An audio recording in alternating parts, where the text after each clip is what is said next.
Oke, ingat untuk like and subscribe channel Herdian BK. Terima kasih.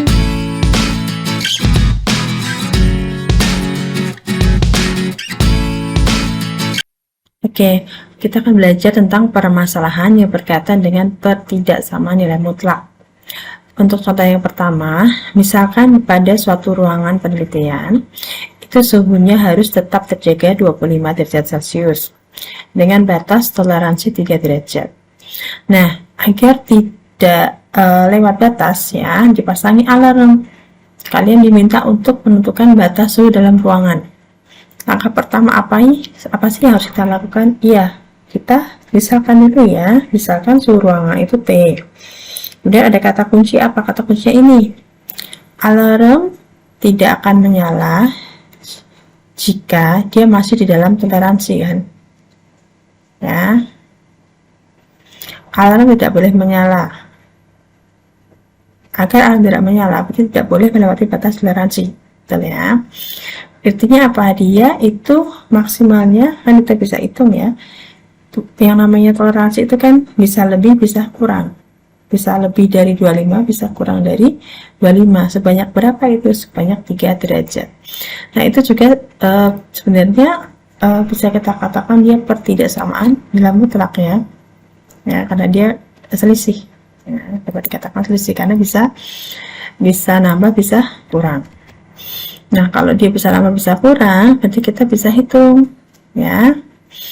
Karena dia T-25, nilai mutlak T-25 kurang dari sama dengan 3, kita lepas nilai mutlaknya menjadi, masih ingat ya, kalau kita lepas jadi ini 3 dan 3. Nah, T-nya lihat jadi T, 25-nya itu hilang, berarti harus ditambahkan 25. Ya, karena di tengah ditambahkan 25, maka ruas kiri dan ruas kanan juga harus ditambah 25 sehingga menjadi T-nya itu di antara 22 sampai 28. Atau kita langsung aja bisa tambahkan ya, suhu maksimalnya ada 28, suhu minimalnya ada 22 karena 25 tambah 3 atau 25 kurangi 3. Ini ya. Kalau kita simbol matematikanya seperti ini. Jadi dia lebihnya dari 25 itu 3, kurangnya dari 25 adalah 2, kurangnya juga 3. Jadi lebihnya 3, kurangnya juga 3. Jadi nilainya di antara 22 sampai 28. Bisa ya? Contoh kedua, misalkan pada 100 gram urea itu tergantung 45% nitrogen. Batas toleransi 15%, artinya apa? Selisih ya. Selisihnya yang diperkenankan hanya 15% pada 100 gram urea untuk kandungan nitrogen. Nah, kalau gitu gimana Bu? Ini juga aplikasi dari pertidaksamaan nilai mutlak ya. Kita misalkan dulu 100 gram urea itu N. Kandungan nitrogen dalam 100 gram urea itu N. Ya, karena dia itu toleransinya 15%, berarti selisihnya itu kan 15 gram ya, 15% dari 100 gram. Kita samakan, kalau kita misalkan dia gram ya, batasnya kita samakan gram ya, jadi harus sama. Nah, berarti kita tulis sama, ini N dengan yang ini ya, ini T-25, ini N-45. Kenapa Bu 45? Karena ini patokannya 45% ya. Kenapa 15-nya di sini? Karena dia adalah apa? Iya, batas toleransinya 15. Nah, berarti maksudnya tahu? Maksudnya itu berarti maksimalnya 45 tambah 15, minimalnya 45 kurangi 15, atau sama kalau kita hitung pakai perhitungan pertidaksamaan nilai mutlak ya. Jadi maksimalnya itu 45 ditambah 15, minimalnya 45 dikurangi 15, berarti kandungannya berapa minimalnya? Iya, betul sekali, minimalnya 30%, maksimalnya 60% pada 100 gram urea. Bisa ya. Untuk yang terakhir, nah kita balik sekarang.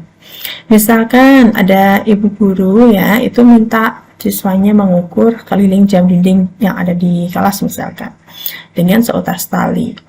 Nah, dari hasil pengukuran beberapa siswa atau sekelompok siswa itu ternyata nilainya bersekitaran atau sekitaran di 23 cm.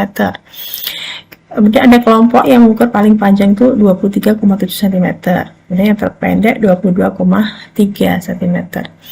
Di sini kalian ditanya bukan maksimum dan minimum ya, kalian sudah ada, tapi pertidaksamaannya. Nah, gimana Bu? Kita tahu nilainya di sekitar 23. Nilai terpanjang 23,7, nilai terpendek 22,3. Berarti kita misalkan dulu.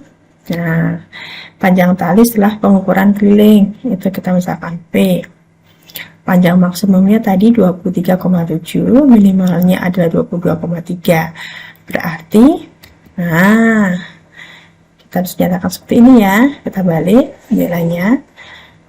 Karena nilainya tadi di sekitaran 23, maka P-min 23. Nah, selisihnya ternyata 0,7 atau dapat dinyatakan sebagai pertidaksamaan nilai mutlak P-23 ya, nilai mutlak dari P-23 kurang dari 0,7. Bisa dipahami ya, itu untuk pertidaksamaan nilai mutlaknya.